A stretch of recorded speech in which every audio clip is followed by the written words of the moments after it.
Management বলতে আমরা কি বুঝি নরমালি, ঠিক আছে? আগে নরমালি আমরা ম্যানেজমেন্ট সম্পর্কে একটু ধারণা নিয়ে নিই। ম্যানেজমেন্ট বলতে আমরা কি বুঝি? ম্যানেজমেন্ট সম্পর্কে আপনাদের ধারণা আছে?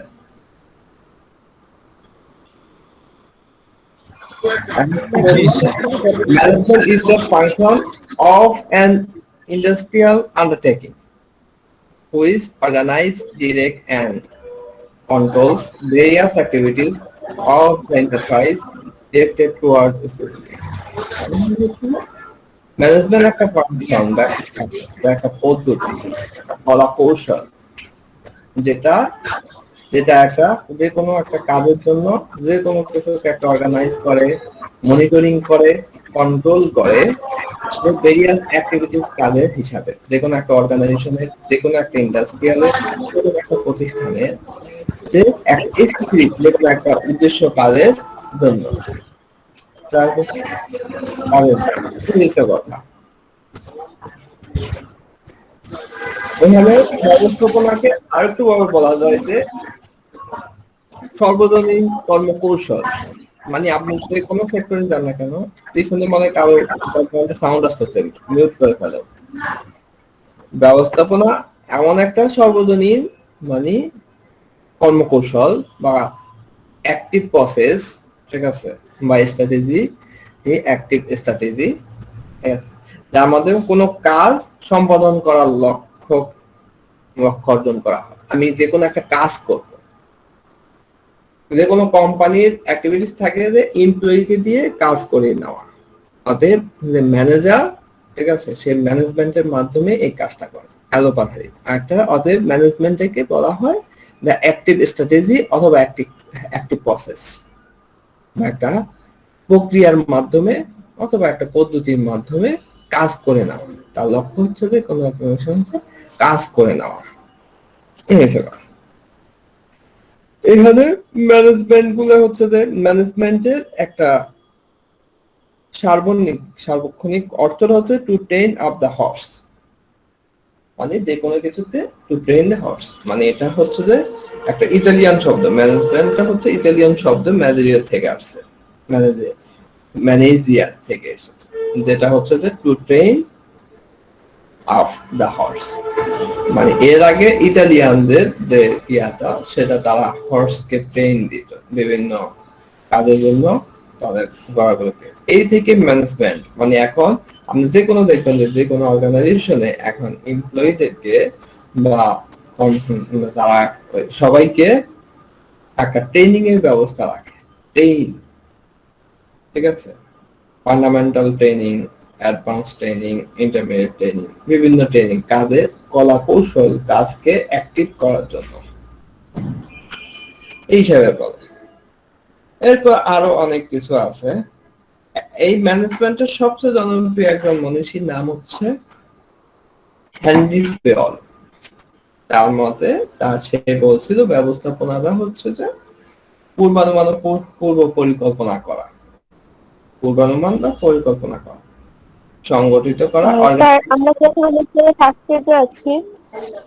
জি জি জি স্যার আমরা কি লেকচারের এখনো ফার্স্ট পেজে আছি?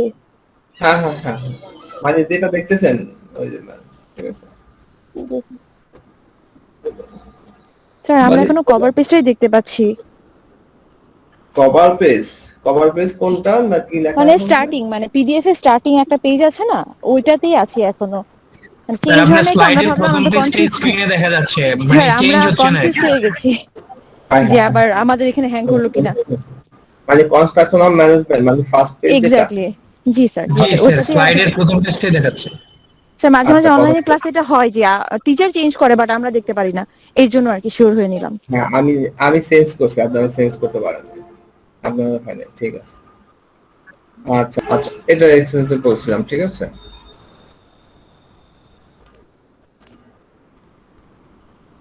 তো কনস্ট্রাকশন ম্যানেজমেন্টে আমরা তো এইটুকু মানে বলছিলাম যে কনস্ট্রাকশন ম্যানেজমেন্ট, আচ্ছা ম্যানেজমেন্ট কথাটা আসছিল ইতালির ম্যানেজেরিয়া শব্দ থেকে, যা অর্থ হচ্ছে to train of the horse, to train of the horse. ইতালিয়ানে আগে মানুষগুলো হর্সকে ট্রেন অফ করার জন্য 10 পড়তো, তো ওখান থেকেই ম্যানেজারিয়া শব্দ, ম্যানেজারিয়া থেকে ম্যানেজমেন্ট শব্দ, মানে তার টোটালি কত হচ্ছে ম্যানেজ প্লাস ম্যান টেকফুলি, মানে ম্যানেজ করা, ম্যানকে টেকফুলি ভাবে ম্যানেজ করে কাজ অ্যাচিভমেন্ট, ঠিক আছে, গোল বা হ্যাঁ গোল আর্ন করা, অ্যাচিভমেন্ট আর্ন করা, মানে যে কোনো অর্গানাইজেশনে আপনি কাজ করেন না কেন, আপনাকে ম্যানেজ করে আপনার থেকে কাজ আদায় করে নেওয়াই হচ্ছে ম্যানেজমেন্টের কাজ। কি বলছি বুঝছেন? এটা হচ্ছে, তো বলছিলাম যে জনপ্রিয় একজন, মানে ম্যানেজমেন্টের জনপ্রিয় একজন জনক, যাকে জনক বলা হয়, হেনরি কয়েল, হেনরি ফেওল বা হেনরি কয়েল যেটাই বলে, মানে সে তার কথা হচ্ছে ম্যানেজমেন্টটা হলো পূর্বানুমান বা পরিকল্পনা করা, পূর্বানুমান ও পরিকল্পনা করে রাখা আপনি কি করবেন, এরপর হচ্ছে অর্গানাইজড করা এবং ওয়ার্ডার, ডিরেকশন, কন্ট্রোল, তারপর কমিউনিকেশন, এগুলা নিয়ন্ত্রণ করে কাজ অর্জন করাটাই হচ্ছে ম্যানেজমেন্ট। অর্থাৎ ম্যানেজমেন্ট নিয়ে তার কোনো কথা নাই, বুঝতে পারছেন তো? এটা হচ্ছে ম্যানেজমেন্ট।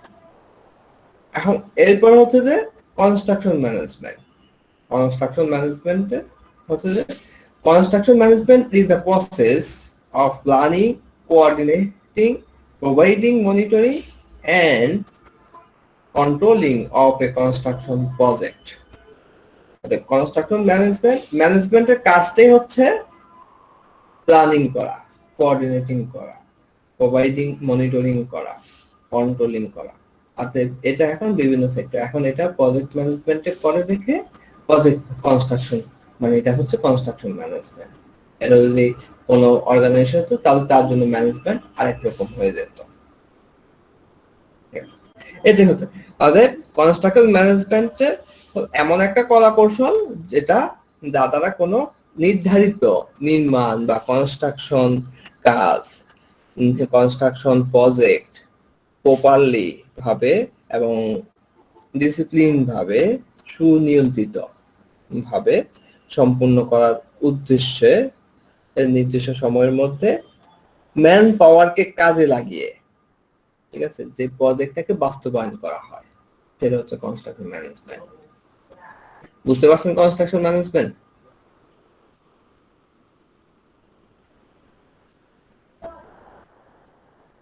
হ্যালো?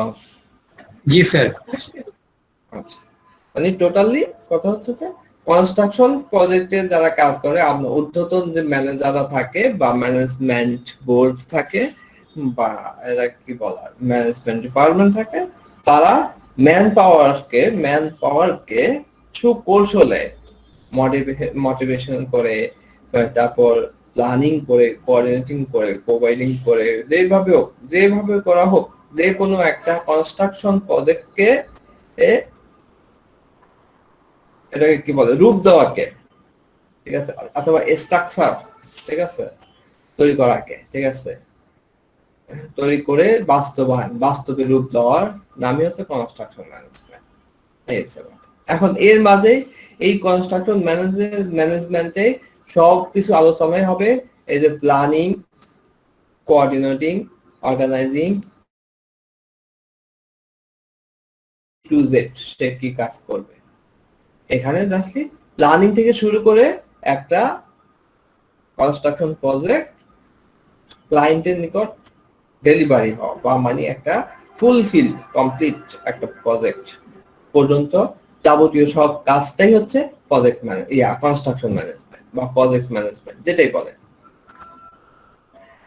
আপনি একটা, যেমন ধরেন আপনি একটা কাজ হাতে নিলেন, এই কাজটা বাস্তবে মানে অদৃশ্যমান, এখন কোনো কিছু দেখা যায় না, এখন আপনি দৃশ্যমান করা পর্যন্ত, অদৃশ্য থেকে দৃশ্যমান করা পর্যন্ত যে কাজগুলা করবেন সেগুলো হচ্ছে ম্যানেজমেন্ট। এই স্যার। আচ্ছা, এরপরে আমরা এর আগে, আচ্ছা, scope of the construction management, আমরা এর স্কোপ গুলো পড়বো। স্কোপ গুলো কি বলছিল? প্রথমে বলছে to serve the client best interest first and also is our honest responsibilities. Sorry, representative. প্রথমেই ক্লায়েন্ট ক্লায়েন্টকে ক্লায়েন্টের ইন্টারেস্টকে প্রাধান্য দেওয়া। কনস্ট্রাকশন ম্যানেজমেন্টের কাজটাই হচ্ছে তার আপনার যে ক্লায়েন্ট থেকে কাজ নেওয়া হয়, ঠিক আছে? যেমন ধরুন একটা ক্লায়েন্ট থেকে আপনারা কাজ পাইলেন, ঠিক আছে, এটাকে বাস্তবায়ন করে দিবেন বা বিল্ডিং করার কাজ পেলেন, A to Z কাজ। অতএব ক্লায়েন্ট কিভাবে আপনার কাছ থেকে কাজ চায়, ক্লায়েন্টের ইন্টারেস্ট কি, ক্লায়েন্ট কেমন স্ট্রাকচার চাচ্ছে, ক্লায়েন্টের পছন্দটা কি, ঠিক আছে? এগুলো হচ্ছে যে প্রত্যেক মানুষেরই পছন্দের মিল পাবেন না, ভিন্নতা থাকে, ডিফারেন্ট থাকে। তো আপনার যতই অমিল থাকুক না কেন আপনার সাথে এবং ক্লায়েন্টের সাথে, যতই অমিল থাকুক না কেন, আপনাকে প্রাধান্যতা দিতে হবে ক্লায়েন্টের ইন্টারেস্টের উপর। ক্লায়েন্ট যেভাবে চায় আপনাকে সেভাবে কাজ করে দিতে হবে। অতএব ক্লায়েন্টের ইচ্ছাকে, আকাঙ্ক্ষাকে আপনাকে রেসপেক্ট করতে হবে। এরপর হচ্ছে যে কোনো কাজটাকে আপনি রিডিউস ওভারঅল প্রজেক্ট কস্ট, মানে রিডিউস ওভারঅল প্রজেক্ট কস্ট। আপনার যে টোটাল একটা প্রজেক্টে যে কাজ করতেছেন, এই টোটাল ওভারঅল প্রজেক্ট কস্টটাকে আপনি রিডিউস করতে হবে। আপনি যদি কস্ট বেশি দেখান, ঠিক আছে, তাহলে ক্লায়েন্ট আপনার সাথে হবে না, চুক্তিবদ্ধ হবে না, কন্ট্যাক্ট করবে না আপনার সাথে, ঠিক আছে? কারণ ক্লায়েন্ট যে চায় যে তারা এটাকে কি বলে, লো প্রাইসে হাই কোয়ান্টিটি, ঠিক আছে, হাই কোয়ালিটি, লো প্রাইসে হাই কোয়ালিটি স্যার। অতএব আপনাকে যতটুকু সম্ভব, তার মানে এটা না যে আপনি কোয়ালিটি লো করে ফেলবেন, ঠিক আছে, যতটুকু সম্ভব কোয়ালিটি হাই রেখে প্রাইসটাকে রিডিউস করে রাখা, কস্টটাকে কমানো। এরপর হচ্ছে কন্ট্রাক্ট নেগোসিয়েশন। ক্লায়েন্টের সাথে যখন কন্ট্রাক্ট করবেন, নেগোসিয়েশন করা যাবে। আপনার অনেক অর্গানাইজেশন বা অনেক আছে যে ক্লায়েন্টের সাথে কন্ট্রাক্টকে বারবার পরিবর্তন করে, নতুনত্ব অ্যাড করে। অতএব আপনাকে আগে থেকেই ক্লায়েন্টের সাথে কন্ট্রাক্ট নিয়ে ক্লিয়ার কনসেপ্ট রাখতে হবে। Reduce the change of order, ঠিক আছে, অর্ডারের রিডিউসিং, চেঞ্জ অফ অর্ডার ও বিভিন্ন ওয়ার্ডের যে রিডিউসিং এবং অর্ডার রিডাকশনিং টাইম, ওয়ার্ডের যে টাইম গুলা, ঠিক আছে, এগুলো আপনাকে পরিবর্তন রিডিউস করে ফেলতে হবে, ঠিক আছে? আপনি যেমন ধরেন বিভিন্ন ক্লায়েন্টের সাথে অ্যাডজাস্টমেন্ট, আপনার এই কাজটা আমি 3 বছরে করে দেবো, একটা টাইম, কিন্তু আপনি আবার কয়েকদিন পর বলছেন না, এই পরিস্থিতির কারণে 3 বছর করা যাবে না, আরো 6 মাস বাড়াতে হবে। এরপর আবার কয়েকদিন পরে না, আসলে দেশের অবস্থা খারাপ, এই যে করোনা কালীন হয়েছে, আরো 6 মাস বাড়াতে হবে। এরকম করতে যদি আপনি বারবার আপনি টাইমটাকে, ঠিক আছে, পরিবর্তন করতেছেন এবং আপনার অর্ডারিংটা পরিবর্তন করতেছেন, তাহলে এটা আপনার হ্যাম্পার হবে। এগুলো এরপরে যে এলিমেন্টটা আননেসেসারি স্কোপ, আননেসেসারি যে স্কোপ গুলো আছে, আননেসেসারি যে কাজগুলো আছে, ওগুলোকে বাদ দিতে হবে। আননেসেসারি কস্ট গুলো বাদ দিতে হবে, ঠিক আছে, যে কস্ট গুলো না করলেই চলে, ঠিক আছে, যে কাজ হিসাবভুক্ত না করলেই চলে, সেগুলোকে বাদ দিয়ে দিতে হবে। এরপর advising the team of the best result, মানে টিমের মাধ্যমে একটা বেস্ট রেজাল্ট এনশিওর করতে হবে। টিমটাকে অ্যাডভাইজিং করতে হবে বেস্ট রেজাল্টের জন্য। ইনহ্যান্স কোয়ালিটি কন্ট্রোল, এই যে quality control to reduce the potential repeated and for workmanship, ঠিক আছে। টোটাল এখানে কথাটা হচ্ছে যে কোয়ালিটি কন্ট্রোল, আপনাকে কোয়ালিটি কন্ট্রোল করতে হবে। এখন আপনি এটাকে কি বলে, আপনারা যদি কোনো কিছু বিল্ডিং এর হিসাব করেন, বাজারে বিভিন্ন ধরনের ম্যাটেরিয়ালস পাওয়া যায়। যেমন ধরুন আমরা যদি রডের হিসাবটা করি, ঠিক আছে, এখন বাজারে কোন রডের দাম সবচেয়ে দাম বেশি, কোয়ালিটি কোন রড?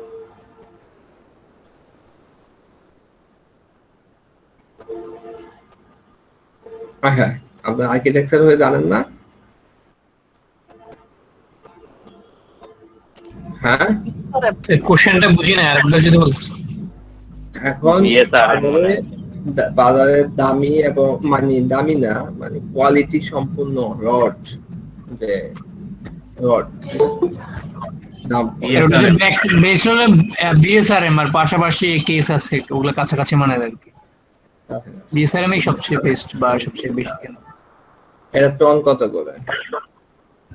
বিএসআরএম স্যার এখন তো 75 টাকার মতো 74-75 74-75। আচ্ছা, আর লো কোয়ালিটির গুলো, মিডিয়াম গুলো? এসছে স্যার এখন তো এমনিতে রডের দাম বেশি আপনার 65 টাকাও আছে 65 তারপরে 63 60 থেকে 60 টাকা 65 63 এরকম আছে স্যার আচ্ছা, এখন এটা হচ্ছে যেটা দাম চাইলাম। এখন ক্লায়েন্ট চাচ্ছে যে সে ভালো রড দিয়ে কাজ করার জন্য, ঠিক আছে, কিন্তু এখন আপনি চাচ্ছেন যে এখন আপনি যদি বিএসআরএম দিয়ে কাজ করেন তাহলে আপনার কস্টটা বেড়ে যাচ্ছে। এরপর আপনার যদি আবার ওই যে 60-65 দিয়ে কাজ করেন তাহলে এটা আবার কস্টটা কমে যাচ্ছে কিন্তু কোয়ালিটি কমে যাচ্ছে। ক্লায়েন্ট আবার ওটা পছন্দ করতেছে না, আবার ওটা।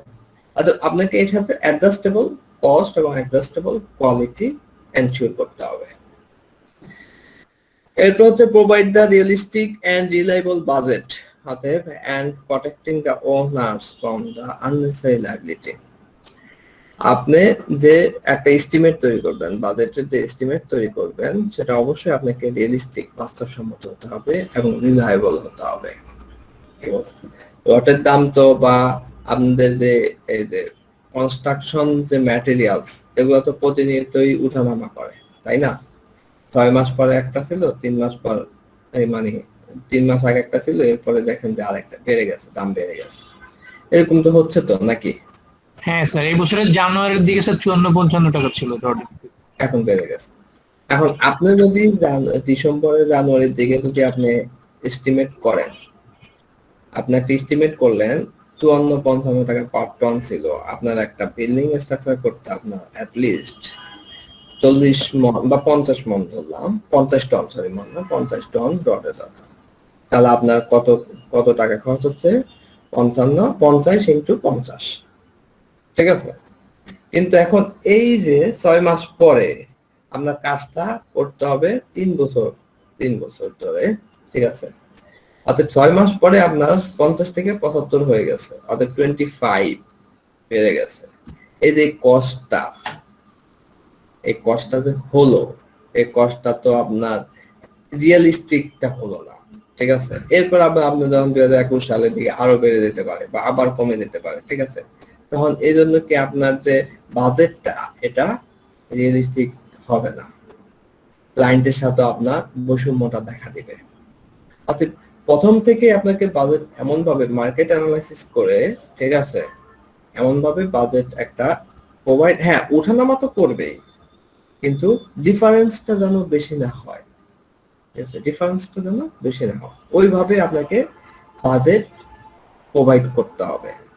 এমনকি এমন ভাবে বাজেট প্রোভাইড করা যাবে না যেটা কাস্টমারকে দায়বদ্ধ করে ফেলে, কাস্টমার মানে ক্লায়েন্ট ক্ষতি শিকার হয়। এরপর আরো আছে, এগুলা পড়বেন। Optimize and accelerate the design, এই যে ডিজাইনের ক্ষেত্রে কাজ করতে হবে, কিভাবে ডিজাইন করবেন, ঠিক আছে? এন্ড কনস্ট্রাকশন শিডিউল তৈরি করতে হবে, ঠিক আছে? প্রোভাইড কস্ট এবং ডকুমেন্ট কন্ট্রোল, কস্টের যে ডকুমেন্ট গুলো এগুলোকে কন্ট্রোল করতে হবে। আপনি অনেক সময় ডিরেক্টলি ভাবে র ম্যাটেরিয়ালস পারচেজ নাও করতে পারেন, ডিরেক্টলি ভাবে ওয়েজেস বা স্যালারি প্রোভাইড নাও করতে পারেন, কিন্তু এই ডকুমেন্টস গুলা কাজ করতে পারে। যেমন ধরেন আপনাদের আন্ডারে যারা কাজ করবে, বিভিন্ন কন্ট্রাক্টর, এটা সেটা, সে কস্ট বাড়াচ্ছে কিনা, সে কস্টের নয়ছয় করতেছে কিনা, ঠিক আছে? এগুলো আপনাকে ডকুমেন্টস গুলো কন্ট্রোল করতে হবে। প্রোভাইড দ্য ওনার পারমানেন্স, এটা তো একটা প্রটেক্ট, এই যে প্রটেক্ট, এটা হচ্ছে যে এগুলো রিডিউস করতে হবে, আর একটা হচ্ছে প্রটেক্ট, ঠিক আছে? শুধু আপনার আপনার কাজটা তো এক বিভিন্ন কেন্দ্রকে, বিভিন্ন সেক্টর মিলে আপনাকে অ্যানালাইজ করতে হবে। কনস্ট্রাকশন ম্যানেজার যারা যারা কনস্ট্রাকশনের ম্যানেজার হিসাবে, ম্যানেজমেন্ট হিসেবে, তাকেই তো বলা হয় কনস্ট্রাকশন ম্যানেজার। কনস্ট্রাকশন ম্যানেজমেন্টে যে কাজ করে তাকে কনস্ট্রাকশন ম্যানেজার। আচ্ছা, কনস্ট্রাকশন তো শুধুমাত্র এক কেন্দ্রিক কাজ না, বিভিন্ন কেন্দ্রিক কাজ, বিভিন্ন গ্রুপকে নিয়ে কাজ, বিভিন্ন দলকে নিয়ে কাজ, বিভিন্ন সেক্টর আছে, ড্রয়িং এর একটা সেক্টর আছে, তারপর আপনার ফাইলিং এর একটা সেক্টর, কনস্ট্রাকশন এর একটা সেক্টর, তারপর আরো বিভিন্ন সেক্টর আছে। এগুলো এইসব সবগুলো সেক্টর নিয়েই তো কাজ। তো আপনাকে এই সব সেক্টরের দিকে চোখ রাখতে হবে, দূরদৃষ্টি সম্পন্ন হতে হবে। এরপর হচ্ছে প্রোভাইড ম্যানেজমেন্ট এক্সপার্ট, মানে একজন এক্সপার্ট ম্যানেজমেন্ট প্রোভাইড করতে হবে। Applying the resource where the needed, কোথায়, আবার রিসোর্সের ক্ষেত্রে, র মেটেরিয়ালস এর ক্ষেত্রে, ঠিক আছে, এগুলা ঠিক রাখতে হবে। বুঝতে পারছেন? এই নিয়ে কোনো কথা নাই। আচ্ছা, এরপর আমরা আসি পরের ধাপে, function of the construction management. Construction ম্যানেজমেন্টের ফাংশন কি, ফাংশন গুলা কি, কনস্ট্রাকশন ম্যানেজমেন্টের ফাংশন গুলা কি কি থাকবে? ইয়েস, আমাদের প্ল্যানিং, প্রথমে হচ্ছে প্ল্যানিং। প্ল্যানিংটা কি? It is a formulation of a course of an action to guide a project to completion. কি বুঝলেন এটা দ্বারা?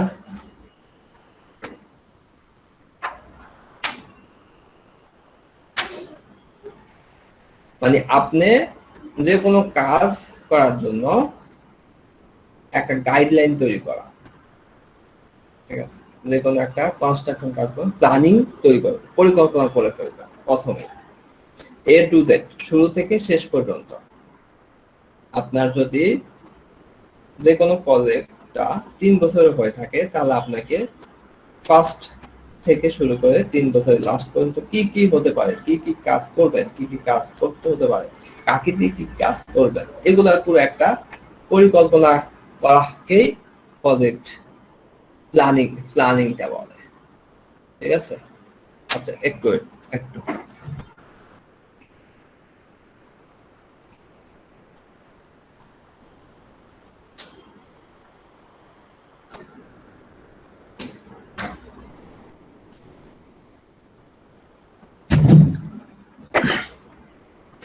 এই কথা প্ল্যানিং। তো প্রজেক্ট প্ল্যানিং এর এখানে আরেকটু হিসাব আছে যে কনস্ট্রাকশনের অ্যাক্টিভিটিস গুলোকে যথাযথভাবে, প্রপারলি ভাবে, যুক্তিসঙ্গত উপায় এবং নিজস্ব উপায় সম্পূর্ণ করতে হয়। প্ল্যানিং এ এগুলোকে আইডেন্টিফাই করে নিতে হয়। একটি কাজ শুরু থেকে এবং শেষ নির্মাণের জন্য, কনস্ট্রাকশনের জন্য কাজ করবে, শুরু থেকে শেষ পর্যন্ত আপনার কি কি কাজ হবে কনস্ট্রাকশন, এগুলো করা হয়। তাই প্রত্যেকটা পরিকল্পনা করে নিতে হয়। আপনি যদি প্রথমে পরিকল্পনা না করেন, তাহলে এ নিয়ে অনেক সমস্যার সম্মুখীন হবে। কারণ আপনার সামনে যখন কাজ চলে আসবে, তখন আপনি কাজ ডিস্ট্রিবিউশন করতে পারবেন না। অতএব এখানে শর্টলি হিসাবে বলা যায় যে ধারাবাহিকভাবে সম্পাদন করাই হলো প্ল্যানিং। যে কোনো কাজ ডিসিপ্লিন ভাবে, ধারাবাহিকভাবে, কন্টিনিউয়াসলি করার কাজটাই হচ্ছে প্ল্যানিং। আপনি আগে থেকেই চিন্তা করে রাখলেন, আমার এই কাজটা, ডিজাইনিংটা আমি একে দিয়ে করাবো, আমি আমার কনস্ট্রাকশনটা কি বলে কন্ট্রাক্টর নিব একে, আমার যে কোনো কনস্ট্রাকশনের প্ল্যানিংটা করবে, এগুলো আগে থেকে করে রাখবে। তাহলে আপনার কাজের ধরন স্পেসিফিক, ধারাবাহিকভাবে। এরপর আপনাকে চিন্তা করতে, আমার প্রথম কোনটা করতে হবে, এরপরে কোনটা করতে হবে, এই কাজটা শেষ হওয়ার পর এরপরে কোন কাজটা এটার সাথে মানে প্রপারলি ভাবে, অ্যাকুরেটলি ভাবে হয়, এগুলা আগে থেকে করে নিতে হয়। এগুলো হচ্ছে প্ল্যানিং। মানে কোনো কনস্ট্রাকশন কাজের জন্য যতগুলো উদ্দেশ্য এবং সেই পূর্ব নির্ধারিত উদ্দেশ্যগুলো গ্রহণযোগ্য হিসাবে জনশক্তিকে কাজে দিয়ে, ম্যান পাওয়ারকে কাজে লাগিয়ে এবং একটা সার্টেন পিরিয়ড, নির্দিষ্ট সময়ের মধ্যে সম্পাদন করাই হচ্ছে, কমপ্লিট করাটাই হচ্ছে প্ল্যানিং। প্ল্যানিং এর উদ্দেশ্যগুলো কি কি? প্ল্যানিং এর উদ্দেশ্যগুলো হচ্ছে কাজ শেষ করার প্রয়োজনীয়তা সময় হিসাব করা, কাজ শেষ করার প্রয়োজনীয় সময় হিসাব করা একটা প্ল্যানিং, একটা উদ্দেশ্য। তারপর হচ্ছে প্রয়োজনীয় শ্রমিকের ধরন ও সংখ্যা হিসাব করা, ঠিক আছে। তারপর আমরা মানে প্ল্যানিংটা কেন করব বা প্ল্যানিং এর হিসাবটা কি হবে, এরপর প্রয়োজনীয় র ম্যাটেরিয়ালস এর পোকা, আমার কি কি র ম্যাটেরিয়ালস লাগবে সেগুলা আইডেন্টিফাই করা, এবং এগুলো কোথা থেকে পাওয়া যাবে, কোথা থেকে আমি নিব, ঠিক আছে এগুলা। এরপর আবার এর পরিমাণ কতটুকু, কোয়ান্টিটি কতক্ষণ লাগবে, এগুলা। এরপর হচ্ছে কনস্ট্রাকশন কাজে চলাকালীন সময় যে প্রয়োজনীয় যে মেশিনারি এই ব্যবহার করা, তারপর কি কি মেশিনারি ব্যবহার করতে হবে এবং এই মেশিনারি গুলো আমার কোথা থেকে আমি প্রোভাইড করব, ঠিক আছে। তারপর মেশিনারি আসলে ভালো আছে কিনা বা আছে, এগুলা দেখভাল করা নির্দিষ্ট সময়ে। তারপর একটা সার্টেন বিষয় মানে সহজলভ্যতা, মানে র ম্যাটেরিয়ালস এর সহজলভ্যতা, আমি সহজে কোথা থেকে র ম্যাটেরিয়ালস এর রিসোর্স উৎসগুলো খুঁজে পেতে পারি, এগুলা। এরপর আবার হিসাব নিকাশ করা, বাজেটারি করা, আমাকে একটা মানে যে কারো কাজ হয়ে গেছে, কোনো কোম্পানি আন্ডারও কাজ করি বা কারো কোনো ক্লায়েন্ট হিসাবেও কাজ করি, ঠিক আছে। তারপর এগুলাকে কাজ করাটাই হচ্ছে কাজ করা। স্যার আজান হচ্ছে, একটু যদি পজ করা যেত। আচ্ছা 2 মিনিট, আজান দিচ্ছে তো 2 মিনিট।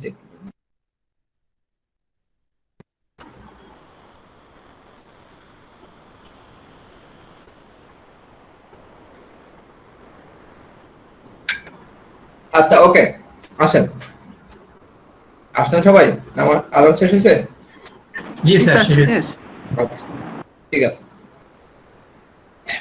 এটা হচ্ছে প্ল্যানিং। আমরা যখন প্ল্যানিং এ আরো করব, এগুলা নিয়ে আলোচনা হবে, পুরা কনস্ট্রাকশন ম্যানেজমেন্ট এই প্ল্যানিং, অর্গানাইজিং, স্টাফিং এগুলো নিয়ে আলোচনা হবে পুরোটাই। এরপর আমরা আসলে শর্টকাট ভাবে করে দিই অর্গানাইজিং। এরপরে অর্গানাইজিংটা কি? It is the arrangement of resource in a systematic manner to feed the perfect plan. এবার আসেন, আমরা এর আগে প্ল্যানিংটা যখন করলাম আমরা প্রত্যেকটা ওভারঅল সব কাজেরই প্ল্যানিং করে ফেললাম, কখন কোন কাজটা করতে হবে, কাকে দিয়ে কি কাজটা করব, এগুলা প্ল্যানিং করব।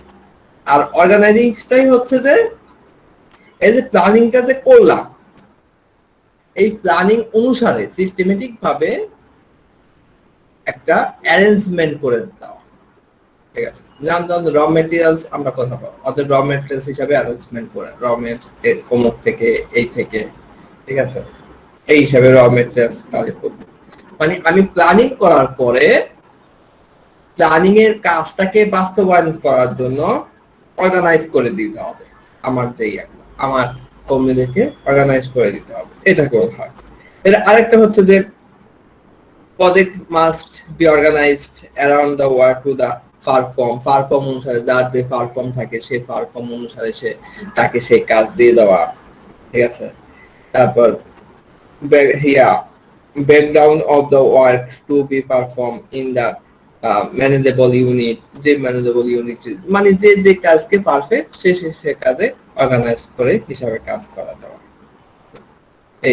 এরপর হচ্ছে স্টেপিংটা হচ্ছে যে এমপ্লয়ির সাথে রিলেটেড। স্টেপিংটা কি? এমপ্লয়ির সাথে related. It is the selection of the individuals who have the expert to produce the work. Okay. আমরা করলাম যেমন ধরেন ডিজাইন, আমরা এখন ডিজাইন কাকে দিয়ে কাজ করব? ডিজাইনটা একটা স্ট্রাকচারের, একটা প্রজেক্টের ডিজাইন আমরা কাকে দেব? অর্থাৎ এই যে প্ল্যানিংটা যে আমরা করলাম, আগে প্ল্যানিংটা করলাম, তাহলে এখন সেই প্ল্যানিং অনুসারে আমরা কাজ করব। ডিজাইনটা অমুককে দিতে, অমুক কোম্পানি করবে, আচ্ছা ঠিক আছে, বা অমুক ইন্ডাস্ট্রি করবে বা অমুক করবে, ঠিক আছে। তাহলে স্টেপিং এ এসে আমরা ওই কাজটা ওকে দিলাম। কিন্তু এখন যদি আমি যদি আগে পরিকল্পনা না করতাম, প্ল্যানিং না করতাম, তাহলে এখন এসে আমাকে চিন্তা ভাবনা করতে হতো, তাহলে এখানে হিউজ টাইম লেগে যেত,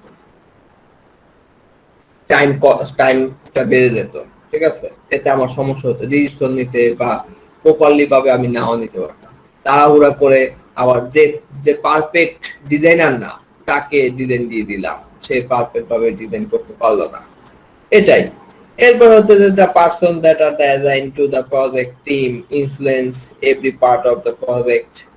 Most manager will readily agree that people are the most the resource on project. ঠিক আছে।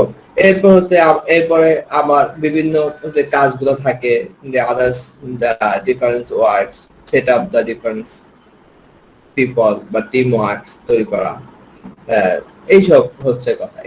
এগুলো হচ্ছে যে স্টেপিং এর হিসাব। এরপর হচ্ছে ডিরেক্টিং। ডিরেক্টিং কাজ কি? It is the guardians of the work required to the complete A project. বুঝতে পারছো? এটা হচ্ছে একটা গার্ডিয়ান হিসাবে, গাইডলাইন হিসাবে কাজ করে। ডিরেক্টিং মানে নির্দেশন দেওয়া। ম্যানেজমেন্ট এরকম একজন ডিরেক্টর বা এরকম লোক নিয়োগ করে, সে দেখে ম্যানেজমেন্ট যে পরিকল্পনা করছে সেই পরিকল্পনা অনুসারে প্রজেক্টের কাজ হচ্ছে কিনা। ইট ইজ দ্য গার্ডিয়ানস, নির্দেশিকা। ঠিক আছে, গাইডলাইন, গাইড বলে। এখন সে দেখবে, এখন একজনকে একটা কাজ দিছে, এখন সে কাজটা করতেছে মানে অন্য কাজটা করতেছে, মানে সে এটা কি বলে বুঝতে পারে নাই তাকে যে কাজটা দেওয়া হয়েছে, এখন সে রং কাজটা করতে, অতএব সে এখানে কি করবে, না এটা না এটা। ঠিক আছে, অতএব এই যে প্ল্যান অনুসারে কাজ করাকে, কমপ্লিট প্রজেক্টকে কমপ্লিট করাকে প্ল্যানিং অনুসারে, এটা হচ্ছে ডিরেক্টিভ। বুঝতে পারছেন? এরপর হচ্ছে কন্ট্রোলিং। কন্ট্রোলিংটা কি? Checking progress against plan. Plan যে করা হয়েছে, প্ল্যান অনুসারে কাজ হচ্ছে কিনা চেকিং করা, প্ল্যান অনুসারে কাজ হচ্ছে কিনা আবার চেকিং করা। ঠিক আছে, এগুলাকে চেকিং, হ্যাঁ, which may be modification based on the feedback. এরপরে ফিডব্যাক হিসাবে কাজ করে। এখানে অনেক কিছু আছে যে এই যে সিস্টেমেটিক মেজার করবে, রিপোর্ট করবে, মানে যে দায়িত্ব থাকবে সে রিপোর্ট করবে, মেজারমেন্ট করবে ঠিক প্ল্যানিং অনুসারে কাজ হচ্ছে কিনা। এরপর হচ্ছে রিপোর্ট করবে, হ্যাঁ পারফেক্ট ভাবে হচ্ছে বা হচ্ছে না বা আংশিক হচ্ছে বিভিন্ন। এরপর আমার কস্টটা বাড়তে পারে। এরপর focused diversion in the project scope বের হয়ে যেতে পারে, অথবা কাজ আপনি তো প্ল্যানিং করছেন একটা, ওই সময় আপনার স্টেটমেন্ট একটা ছিল, এখন আবার কাজের বাস্তবে এসে, কাজের মধ্যে এসে আপনি যতই প্ল্যানিং করেন না কেন, একটা জিনিস হচ্ছে যে আপনি যতই প্ল্যানিং করেন না কেন, আগে কাজের একটা হচ্ছে বাস্তব কাজ, ঠিক আছে, একটা বাস্তব কাজের মধ্যে আসা, আর একটা হচ্ছে যে আগে থেকে পরিকল্পনা করা।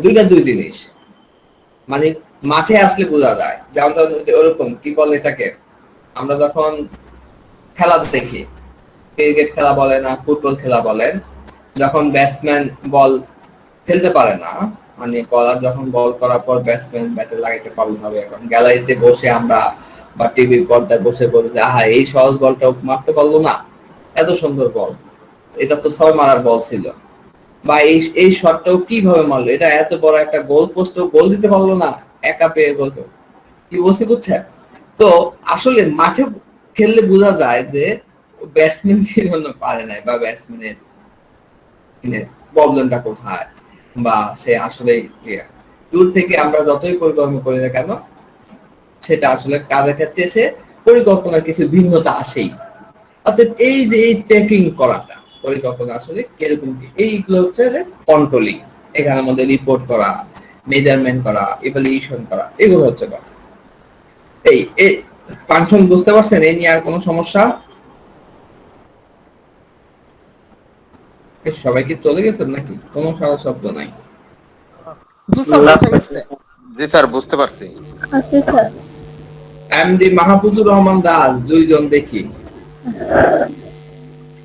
স্যার একটা পিসিতে লগইন করা আছে ইয়ে দেখার জন্য আর মোবাইলে কথা বলার জন্য। মোবাইলের একটা আছে, দুইটা আছে। ও না, আমি মনে করছি আবার হাজবেন্ড ওয়াইফ দুজন একটা হলো কি না স্যার? না না, এটা হাসার কিছু নাই। আমার আমার লাস্ট মনে হয় এই যে লাস্ট ইয়াতে স্প্রিং এ মনে হয় স্প্রিং এরকম ছিল, হাজবেন্ড ওয়াইফ মানে ওরা মানে একটা আইডি দিয়ে চালাচ্ছে, ঠিক আছে, হাজবেন্ড ওয়াইফ ছিল একটা আইডি দিয়ে ওনারা, ঠিক আছে, আছেন না কি জানে তো বলতে গেলে পরে আবার বলবে যে স্যার আমরাই, আমি কি জানি তুমি বলতে নাই, ঠিক আছে। পরে দেখলাম যে পরে বলে যে স্যার আমি প্রেজেন্ট ছিলাম। একাডিতে দুইজনই চলতেছে। হ্যাঁ হ্যাঁ, পরে বলছে যে আপনি প্রেজেন্ট ছিলেন কিন্তু আপনার নামে তো কোনো আমি তো নামই দেখলাম না। পরে স্যার আমরা স্যার ওই হাজবেন্ড ওয়াইফ একই আইডি তে। পরে যখন ভাইবা নিতে যাই তখন আসলে কি ওইভাবেই দেখি যে না ঠিক আছে আসলে। এখন এরকম দুইজন দেখে বলতাম যে আমার হাজবেন্ডের একটা ওয়াইফের একটা নাকি এইজন থাকতেই পারে। না স্যার, পিসি থেকে কথা বলা যায় না তো ওটা। পিসি থেকে কথা বলা যায়? আমি তো পিসি থেকে কথা বলতে পারি। হ্যাঁ, হেডফোন থাকতে হয় তো, ওটা নাই তো। ও আচ্ছা, পিসি থেকে তো কথা বলা যায়, আমি তো হেডফোন ছাড়াই কথা বলতেছি। না স্যার, ল্যাপটপে বলা যায়, ডেস্কটপে স্যার বলা যায় না, হেডফোন না থাকলে। হ্যাঁ হ্যাঁ, ডেস্কটপে হয় না। ভাই মোবাইল দিয়ে মাইকের ইনপুট হিসেবে ইউজ করা যায়, মাইক্রোফোন হিসেবে ইউজ করা যায়। আচ্ছা আচ্ছা ঠিক আছে, থাক কথা যেভাবে সুবিধা হয় আসেন যে এটাই অনেক, ঠিক আছে, যেভাবে সুবিধা করে। আচ্ছা, আমরা তাহলে দেখবো যে ওয়াই প্রজেক্ট ফল, কেন একটা প্রজেক্ট ফল করে। আমরা প্রজেক্ট একটা ফল একটা একটা একটা অনেক টাকা বা অনেক বাজেটের একটা প্রজেক্ট কিভাবে ফল করে, বা কেন বাস্তবায়ন হচ্ছে না, বা কেন টাইম ডিলে হয়, বা বাজেট কেন বাড়াতে হয়, বা কন্ট্রাক্ট নেগোসিয়েশন কেন হয়, ঠিক আছে, এগুলোই তো। কন্ট্রাক্ট নেগোসিয়েশন হওয়া, কস্ট বেড়ে যাওয়া, প্রপারলি ভাবে বাজেট ইনভেস্টিগেশন করা না করা, ঠিক আছে, প্ল্যানিং এ, এগুলো হচ্ছে, এগুলা কারণেই তো প্রজেক্ট ফলের একটা কারণ। পরে এক পর্যায়ে প্রজেক্ট স্টপ হয়ে যায়, ঠিক আছে। আজিমপুরে কারো বাসা আছে আজিমপুর? স্যার আমার ভাইয়ার বাসা আছে। আসলাম আছে ওই যে কেন না এতিমখানাটার নাম কি যেন? স্যার সলিমুল্লাহ সলিমুল্লাহ মুসলিম এতিমখানা। জি স্যার। এটার পাশে কোন করে একটা বিশাল বিল্ডিং করছে, দেখছেন? জি স্যার, অনেক বিশাল একটা বিল্ডিং করতেছে। কাজটা কিন্তু বন্ধ। ও আচ্ছা, খেয়াল করিনি স্যার। অনেক বছর ধরে কাজটা বন্ধ, অনেক বছর ধরে, অনেক আচ্ছা। বছর ধরে, ঠিক আছে। প্রজেক্ট ফল, কোটি কোটি টাকা ইনভেস্ট করছে কম করে, কিন্তু এখনো মানে কাজটা মানে যে পুরো কমপ্লিট হয় নাই, ঠিক আছে। এটাকে আমি ফার্স্ট দেখলাম যে পুরো একেবারে অনেক বছর আগে, প্রায় কি বলে, তাহলে স্যার হয়তো বা জমি জমা বা হয়তো বা যারা মালিক পক্ষের কোনো সংখ্যা জমি জমা নিয়েই সমস্যা। ওই ওরা পরে ওই এত মানে বিল্ডিং তো প্রায় 10 তলা মতো করে ফেলছে, আরো বড় ইয়েছে। পরে এখন মানে পরে দেখি যে কাজ হচ্ছে, পরে হঠাৎ করে যে কাজ বন্ধ, অনেক বছর থেকে কোনো উন্নয়ন হচ্ছে না। পরে কিছু ওই যে ইনফরমেশন জানলাম যে মানে ওটা ওই যে ওরা যে জায়গাটা করলো ওই জায়গা নাকি কিছু জায়গা নাকি অর্ধেক ওই এতিমখানা। অতএব এখানে এটা কিন্তু প্রজেক্ট ফল হচ্ছে। এখন আমার বললাম যে যখন তারা কাজ শুরু করছে তখন এতিমখানা কি করছে, ঠিক আছে, ওই বেচারা 10 তলা করে ফেলছে এতিমখানা। ওটা ইন্টারনাল, তাদের ইন্টারনাল বিষয়, আমি জানি না তারা কি করছে। অবশ্যই এতিমখানা ইনফর্ম করতে পারে, অথবা পাওয়ারের ইয়াতে 10 তলা পর্যন্ত করছে, আর যাইতে পারে না, পাওয়ার তাদের 10 তলা পর্যন্তই ছিল। এরপরে এতিমখানা আবার হঠাৎ করে পাওয়ার দেখায় ফেলছে, বাংলা ছবির মতো। প্রথমে নায়ক মাইর খায়, পরে হঠাৎ করে দেখি যে নায়কের আবার সত্যি বেড়ে যায়। ঠিক আছে, অথবা ওই যে আরেকটা, এটা কি বলে জানো, ডব্লিউ এর মতো, ঠিক আছে, দেখি যে মাইর খাইতেছে খাইয়া সে মানে অবস্থা খুবই খারাপ, উঠতে পারতেছে না। আবার কোনো মতো সে যদি প্রতিপক্ষকে দিতে পারে, আইতে তার শক্তিতে কোন জায়গা থেকে চলে আসছে, একটা দিতে পারলে সে আরো 10টা দিয়ে দিতেছে। এরকম হইতে পারে, এতিমখানা এরকম হয়ে যেতে পারে, একটা দিয়ে দিতে এখন দেখে মানে খাওয়া। আচ্ছা, এটা তাদের বিষয়। অর্থাৎ আমাদের মূল কথাটা হচ্ছে প্রজেক্টটা কিন্তু ফেল করে ফেলছে। এরকম অনেক প্রজেক্ট আছে ফেল হচ্ছে, ঠিক আছে, আমরা জানি না বা আমাদের কম হচ্ছে। বা এরকম হচ্ছে, ঠিক আছে। অনেকে আবার কন্ট্রাকচুয়াল কথা বলে কাজও শুরু করতেছে না, অনেকে আবার এই টাকা নিয়ে যাচ্ছে, শেয়ার বিক্রি করে নিয়ে যাচ্ছে, টাকা শেয়ার বুঝে দিচ্ছে, হচ্ছে তো, এগুলো তো হচ্ছে। কাস্টমার থেকে ক্লায়েন্ট থেকে টাকা নিচ্ছে, কিন্তু টাকা পরে আবার তাদের প্রজেক্ট বুঝাই দিচ্ছে না, এগুলো হচ্ছে ফার্স্ট স্টেপ হচ্ছে ব্যাড ম্যানেজমেন্ট। ফল আমরা ওগুলো হচ্ছে ইলিগালের দিকে না যাই, ঠিক আছে। আমরা আমাদের যত ইলিগাল আসুক না কেন, আমরা লিগালের মধ্যেই প্রজেক্ট কেন ফেল করে সেগুলো জানার চেষ্টা করবো। ইলিগাল তো অনেক কিছুই আছে, ঠিক আছে, ইলিগালের দিকে না যাই, এটা হচ্ছে কথা। তো প্রজেক্ট ফার্স্ট হচ্ছে ব্যাড ম্যানেজমেন্টের অদক্ষতার কারণে, ইনএফিশিয়েন্টের কারণে ম্যানেজমেন্ট মানে মানে এটাকে কি বলে, প্রজেক্ট ফেল করতে পারে। এটা হচ্ছে একটা প্রবলেম, মেইন প্রবলেমটাই হচ্ছে। এরপরে এরকম এরকম অনেকগুলো হচ্ছে যে সিস্টেমেটিক, মানে সে কোনো poor management does not allow systematic process work efficiently। তারপর এরা কোনো করতে পারে না, to provide failure we should আমাদের উচিত যে ভালো, এটা ব্যাড ম্যানেজমেন্ট নিয়ে কোনো ব্যাড ম্যানেজমেন্ট। এখন তার বিভিন্ন হতে পারে, এখন সে ম্যানেজ করতে পারতেছে না, সে প্রজেক্টটাকে ম্যানেজ করতে পারে, তার আন্ডারে যেসব টিম এমপ্লয়ি ছিল, ম্যান পাওয়ার ছিল, সে তাদেরকে যথাযথভাবে ম্যানেজ করতে পারে নাই, তাহলে প্রজেক্ট ফেল হবে। এখন ম্যানেজমেন্টের কথা যদি কেউ না শুনে তাহলে কি হবে? আপনি যদি আপনার অফিসের বসকে যদি ভয় না পান, বা অফিসের বস যদি আপনাকে দিয়ে কাজ না করাইতে পারে, তাহলে তো এটা অফিসের বসের সমস্যা। কাজ কে বা করতে চায়? কেউ কি কাজ করতে চায়? কেউ কাজ করতে চায় না। সবাই চায় যে আমি একটা চাকরি পেয়ে টাকা পাই এবং মাস শেষে টাকা পাই, কাজ না করে টাকা পাইতেছে। স্টুডেন্টরাও পড়ালেখা না করে পাস করতে চায়, তো এখন হয়ে গেছে নাকি? পড়ালেখা না করে পাস করা যায়। কয়েকদিন আগে শুনলাম যে ন্যাশনাল ইউনিভার্সিটিতে ফার্স্ট ইয়ার থেকে second year 3.5 lakh student auto pass দেওয়া, ঠিক আছে, অটো পাস হয়ে গেছে, ঠিক আছে। এরপর ব্যাড ম্যানেজমেন্ট, এগুলো হচ্ছে ব্যাড ম্যানেজমেন্টের। এরপর হচ্ছে ল্যাক অফ কমিউনিকেশন। যদি কমিউনিকেশনের ল্যাক থাকে, ঠিক আছে, যেমন ধরুন আপনি যথার্থ ম্যান পাওয়ারের সাথে কমিউনিকেশন নাই, আপনার ক্লায়েন্টের সাথে আপনার যথার্থভাবে কমিউনিকেশনের গ্যাপ আছে, আপনার যাদেরকে দিয়ে কাজ করাচ্ছেন তাদের সাথে কমিউনিকেশনের গ্যাপ আছে, ঠিক আছে, আপনি প্রপারলি ভাবে তাদের সাথে কমিউনিকেশন করতে পারতেছেন না, তারা আসলে কি কাজ করতেছে না কাজ করতে সেটা না। আপনি বাসায় বসে আছেন, তারা বলতো যে হ্যাঁ স্যার আমরা কাজ করতেছি, কিন্তু কাজ কিছু করতেছে না, ঠিক আছে, এগুলো হচ্ছে না। তারপর হচ্ছে প্লেসমেন্ট অফ দ্য ইমপেপার অফিসিয়াল, এগুলো একটু দেখে নেবেন। ল্যাক অফ প্ল্যানিং, এই যে প্ল্যানিং এর ল্যাকেজ থাকা, আপনাকে অবশ্যই একটা প্ল্যানিং থাকতে হবে, প্রপারলি ভাবে একটা প্ল্যানিং তৈরি করতে হবে, যেটা যেন ল্যাক না হয় বা না করা হয়, ঠিক আছে। প্ল্যানিংটা যেন যথাযথ হয় এবং এই প্ল্যানিং অনুসারে আপনাকে কাজ করতে হবে, এবং কি প্ল্যানিংটা আপনাকে রিয়েলিস্টিক এন্ড রিলায়েবল হতে হবে। আপনি যে প্রজেক্টটা কাজ করতেছেন সেই প্রজেক্টের সাথে বাস্তবসম্মত মিল দেখে করতে হবে। আপনার একটা মানে এটাকে কি বলে, বাংলাদেশের প্রেক্ষাপটে যেমন ধরেন আমেরিকার প্রেক্ষাপটে যা করা যায় আমাদের প্রেক্ষাপটে তা করা যাবে না, কি বলছি বুঝছেন?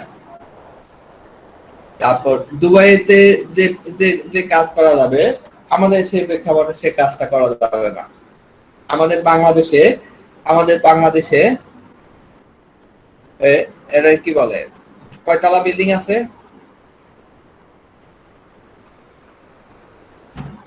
সর্বোচ্চ বলেন তো? 32 মনে হয় স্যার। কোন বিল্ডিং? বাংলাদেশ ব্যাংক মতিঝিলের। আপনারা আর্কিটেকচারে পড়েন, আর্কিটেকচারে একটু খোঁজ খবর রাখেন। এটা তো আগে ছিল বাংলাদেশ ব্যাংক হাতে, এটা তো আগে ছিল, নতুন আরেকটা আছে। সবচেয়ে সিটি সেন্টার স্যার মতিঝিলে 35 তলা। কত? কয়তলা? এই কথা কি বললেন, বলে দেখি চলে গেলেন। ওনার নেটের সমস্যা তাহলে। আচ্ছা এটা হ্যাঁ মতিঝিল আরেকটা আছে বিল্ডিং, ওটার নামটা কি জানেন যাই না, মানে ওখানে নিচে গ্রামীণ একটা সেন্টার আছে, মানে ওই যে ইয়ার একটা দেখছিলেন, এটা কি বলে নায়কের নামটা কি জানো? অনন্ত দলিল অসম্ভবকে সম্ভব করা যার কাজ।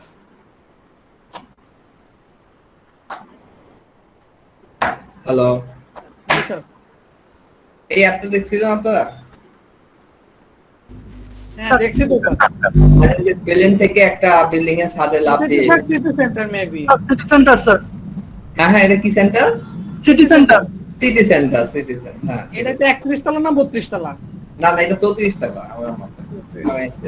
এটাই মনে এখন বাংলাদেশের সবচেয়ে আরেকটা মনে হচ্ছে মনে বঙ্গবন্ধু টাউনে কি যেন একটা হবে মনে হয়, ওটা মনে হয় আরো বেশি যাবে হবে, ওটা কোথায় যেন, ঠিক আছে Bangabandhu hitech city park city centre এরকম কি যেন হবে এরকম অনেক আগে দেখছিলাম তো, কি বুঝছেন মানে অনন্ত দলিল ওখানে লাভ দিয়ে পড়ছে।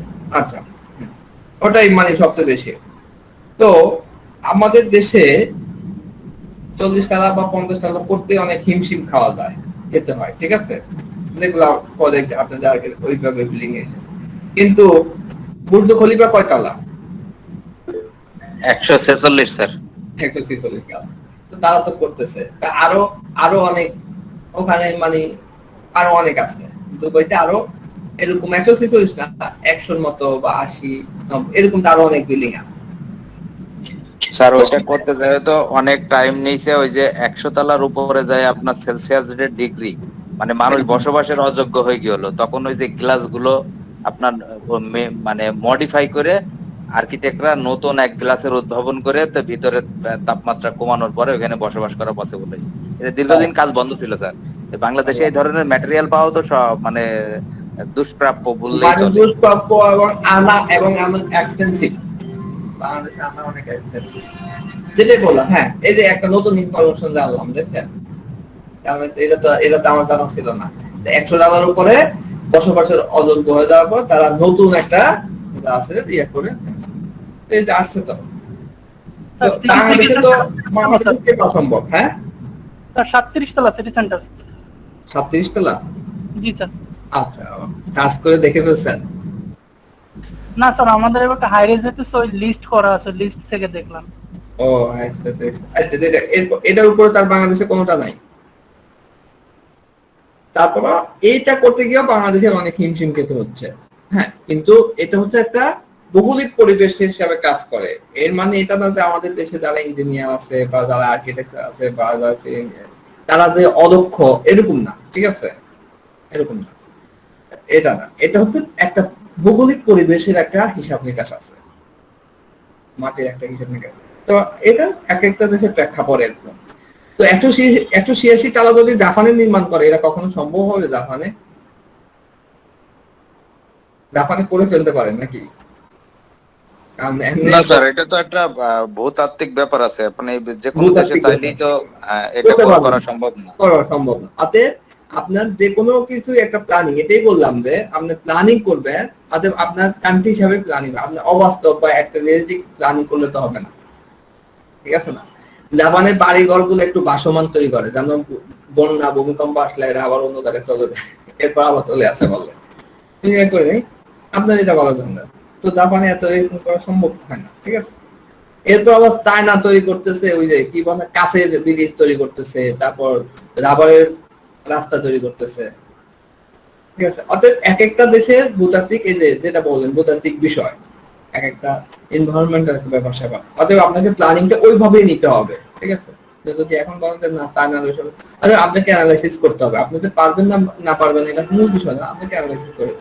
এরপরে যে রিসার্চের ব্যাপার স্যাপার আছে, আপনি রিসার্চ ব্যাপার স্যাপার আছে। এরপর টিম ওয়ার্ক প্রপারলি ভাবে টিম ওয়ার্ক গুলা হচ্ছে কিনা, আপনি যদি টিম ওয়ার্কটা যদি পারফেক্ট ভাবে না করতে পারেন, এবং টিম ওয়ার্কের মাঝে যদি টিমদের মাঝে যদি কোঅর্ডিনেট বা অ্যাক্টিভিটি না থাকে, তাহলে আপনার প্রজেক্ট ফেল করতে পারে। আচ্ছা এরপরে যে ডিসিশনস ক্ষেত্রে আপনি ডিসিশন নিতে পারতেছেন না, হেরিটেজে ভুগতেছেন, মানে কি ডিসিশন নেবেন না, এগুলো হচ্ছে কনফ্লিক্ট হতে পারে। আপনার সাথে আরেকজনের কনফ্লিক্ট যদি হয়ে যায়, আপনার সাথে যেমন আপনার আন্ডারের এমপ্লয়ীদের সাথে কমপ্লিট হচ্ছে, তারা আপনাকে মূল্যায়ন করছে না বা আপনি তাদেরকে মূল্যায়ন করছেন না, এগুলোতে পদে ফেল হয়। তারপর বাজেটে মানিতে সমস্যা হয়। তারপর হচ্ছে high expectation on low returns, আপনার কাছ থেকে হাই এক্সপেকটেশন করেছিল কিন্তু আপনি দিছেন লো রিটার্নস, ঠিক আছে? এরকম স্যার বুজ খলিফার আরেকটা ইনফরমেশন দিয়ে রাখি স্যার, যেটা হচ্ছে স্যার বুজ খলিফার একটা জিনিস কিন্তু টেকনিক্যালি এখনো পর্যন্ত সলভ হয় না, যেটা হচ্ছে 146 তলা হওয়ার কারণে এর গ্লাসের বাইরে মরুভূমি, তো যেহেতু মরুভূমির থেকে প্রচুর পরিমাণ ধুলা এসে উপরে গ্লাসের উপরে জড়ো হয় এবং এটা প্রতি বছর যখন ক্লিন করে তখন 2-3 জন মিনিমাম প্রতি বছরই রেকর্ড আছে যে পড়ে মারা যায়। এখনো পর্যন্ত ওরা সেই দড়ি রশি ধরে এটা ক্লিন করে, মানে এইটার এখনো পর্যন্ত সলভ হয় না যে এটা ক্লিন করবে কিভাবে, মানে গ্লাসটা তো ক্লিন করতে হবে, যেহেতু মরুভূমির দেশ প্রচুর ধুলো এসে গ্লাসের উপরে আটকে থাকে, এই ক্লিন করা নিয়ে এই প্রবলেমটা এখনো পর্যন্ত সলভ হয় না। ও তাই নাকি? প্রত্যেকটা হাই রেজের সমস্যা, কারণ অটো ক্লিনের কোনো ব্যবস্থা নেই। ও হ্যাঁ, আপনার তো বুদ্ধ খলিফার কথা বলে তো ভালো হইলো, অনেক কিছু জানলাম, এটা তো জানতাম না। এটা নিয়ে তো কোনো নিউজ আসলে এটা আপনাদের নিয়ে আসে, এটা আসলে হয়ে যাক, আমরা দোয়া করি যেন তাড়াতাড়ি হয়, কারণ যারা কিলিং করে তারাই তো আমাদের ভাই, আমাদের বাংলাদেশ বা পাকিস্তান ভারত থেকে যায়, ঠিক আছে, তাই না? তারা যেন ইয়ে করতে পারে, তারা যেন স্যার বুর্জ খলিফা তো অনেক বড়, আমাদের দেশেই তো বড় বিল্ডিং গুলো সমস্যা হয়, যেমন গুলশানে পলাশচারের একটা বিল্ডিং করা আর কি 13 তলা, তো পুরোটা গ্লাসের আমাদের অফিস ওই বিল্ডিং এ, ওইখানেও বৃষ্টি হইলে আপনার ম্যাক্সিমাম ফ্লোরে পানি ঢুকে যায়, আর পরিষ্কার করার জন্য এইটা অন্য প্রবলেম। আমাদের দেশে তো বৃষ্টি হয়, বৃষ্টি হইলে গ্লাস গুলো পরিষ্কার থাকে, আর দুবাইতে বৃষ্টির পরিমাণ কম থাকে এবং মরুভূমি ধুলো এসে গ্লাসের উপরে এমন ভাবে আটকায় যায় যে এটা মানে দেখতে তখন চরম বিশ্রী লাগে। আমি বলছি যে মানে এখানে যেটা দুইটা সমস্যা, একটা হচ্ছে বৃষ্টির পানি ভিতরে ঢুকে যাচ্ছে, আরেকটা হচ্ছে বাইরে দিয়ে পরিষ্কার করার কোনো ওয়ে নাই, ওইটা হয়ে যাচ্ছে আর কি। তো এটা প্রত্যেকবারই যখন বৃষ্টি হয় তখন এই বিভিন্ন ফ্লোরে পানি ঢুকে যায়। আমাদের দেশের টেকনোলজি তো অনেক ব্যাকডেটেড, বাট দুবাইতে যেটা হয়েছে সেটা তো অনেক আপডেটেড টেকনোলজি, তারা এখনো এটারে উদ্ভাবন করতে পারে নাই। উনি যেটা একটা বলছে যে বৃষ্টি হলে কাজ দিয়ে মানে ফ্লোরে পানি ঢুকে, এটাও কিন্তু একটা সমস্যা, ঠিক আছে? এটাও কিন্তু একটা সমস্যা। তাহলে বাংলাদেশের টেকনোলজির অভাব সেইটার কারণে, কারণ তারা যে কাজ করছে সেই কাজটা ল্যাকিং রয়ে গেছে, যার কারণে পানি লিক করছে। ওই যে মানে আমাদের আমি শুনলাম যে আমাদের দেশে আমাদের যে ওখানে কোন কোন ফ্লাইওভার তৈরি করছে, তো যারা তৈরি করছে মানে আমাদের তো গাড়িগুলো মগবাজার ফ্লাইওভার বাম সাইডে চলে, তো তারা ফ্লাইওভারটা করছে ডান সাইডে গাড়ি চালানো, ঠিক আছে? ওরা আবার কয়েকজন মতো স্যার যে এই ডিজাইনটা করছে সে স্যার বাংলাদেশে পাই রাখে না আজ পর্যন্ত। এই সে সমস্যা, এখন কি করবেন বলেন? এইগুলো হচ্ছে, সে তো আমার তো মনে হয় বাংলাদেশে একমাত্র দেশ যে বাম সাইডে দিয়ে চালায়। দু একটা দেশ থাকতে পারে, নাহলে তো স্টিয়ারিং গুলো তো বাম সাইডে, বাংলাদেশের জন্য তো স্পেশাল গাড়ি বানাবে না, আরো হয়তো বা কয়েকটা দেশ থাকতে পারে। এই জন্যই তো আমাদের জন্য ইন্ডিয়াই তো বানায়, আর কেউ বানায় না তো, এই জন্য আমাকে ইন্ডিয়া থেকে আনতে হয়। তাহলে নিশ্চয়ই ইন্ডিয়াটা বামে চালায়। তাই আচ্ছা, এরপর হচ্ছে high expectation on low return, তারপর ল্যাক অফ উইল মানে ইচ্ছা শক্তির অভাব থাকে, ম্যাটেরিয়ালস ডিফিসিয়েন্সিস ম্যাটেরিয়ালস এর যে ক্রাইসিসটা থাকে এই জন্য, তারপর ব্যাড লিডারশিপ, লিডারের যদি আপনার লিডারশিপ থাকতে হয় স্ট্রং, আপনি প্রপারলি ভাবে লিডার রিং করতে হবে, আপনার আন্ডারে যারা কাজ করে লিডার হিসাবে, এগুলো নরমাল কথা। পোর অর্গানাইজেশন আপনি কাজ বন্টন করতে পারেননি ভালো করে অর্গানাইজেশন, এইসবের কারণে একটা কোনো প্রজেক্ট ফেল হয়, ঠিক আছে? এই তো কথা। আচ্ছা, এটা দেখে নিয়েন, এটা এটা শিট যখন দিব, এটা হচ্ছে who is the project manager, project manager কে? এটা এর আগে একটু বলে দিয়েছিলাম যে প্রজেক্টের ম্যানেজমেন্ট হিসাবে কাজ করে তাকে প্রজেক্ট ম্যানেজার বলে, বা what does a project manager do? Project manager কাজ কি? প্রজেক্ট ম্যানেজার কাজটা হচ্ছে টোটাল প্রথম থেকে শেষ পর্যন্ত কাজ করে দেওয়া, প্ল্যানিং থেকে শুরু করে শেষ পর্যন্ত কাজটাকে প্রপারলি ভাবে করার নামটা হচ্ছে প্রজেক্ট ম্যানেজার। এর মধ্যে তার লিডারশিপ থাকবে, এরপরে তার প্রপার মেইনটেনিং থাকবে, তারপর কন্ট্রোলিং পাওয়ারটা থাকবে, তারপর র মেটেরিয়ালস কোথা থেকে নিবে সেটার ব্যবস্থা থাকবে, এগুলো সবকিছুই, এগুলো হচ্ছে তার কাজ। ঠিক আছে, এইগুলো কাজ। আর এই নিয়ে কোনো কোশ্চেন? ওকে, থ্যাঙ্কস। এ নিয়ে আর কোনো কোশ্চেন আজকে টপিকে? নাই স্যার। সবাই মোটামুটি স্যার তাহলে আরেকটা একটু আপনার প্রতি আবেদন থাকলো যে একটু গুগল ক্লাসরুমের লিংকটা আবার একটু কষ্ট করে একটু শেয়ার করে দিন। হ্যাঁ বুঝি নাই। স্যার গুগল ক্লাসরুমের লিংকগুলো আবার একটু শেয়ার করে দিন। হ্যাঁ এগুলা মানে আমি শীট দিয়ে দিবেন, ঠিক আছে? জি স্যার, আচ্ছা স্যার। এগুলো আমি শীট দিয়ে দিবেন, ঠিক আছে? ওকে ফাইন, তাহলে আর কোনো কোশ্চেন না থাকলে ঠিক আছে। জি স্যার, আসসালামু আলাইকুম। সবাই ভালো থাকেন, সুস্থ থাকেন, ঠিক আছে? ওকে। আসসালামু আলাইকুম।